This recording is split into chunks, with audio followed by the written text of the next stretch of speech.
Ai, mi nombre es Zoraida Molina Arndel. Salmo 53.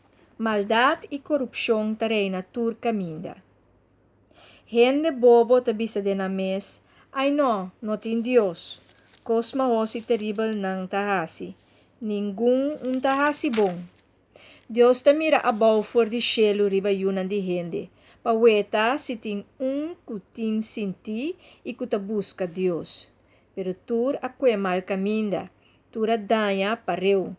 No, ninguém notahasi bom, ni siquiera Manang no sa, nada anto, e hasidonan di maldad.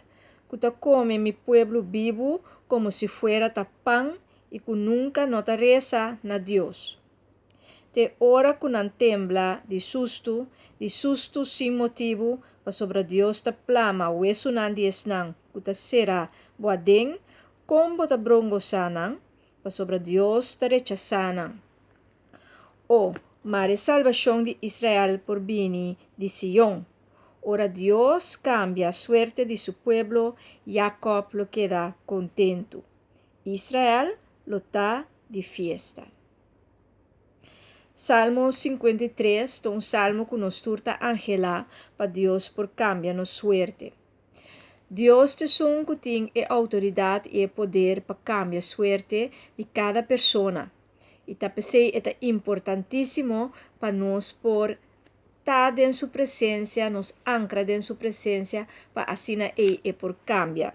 Nos lamento de baile, para e poder nos gozo, para e transformar nos vida, para e cambia nos vida.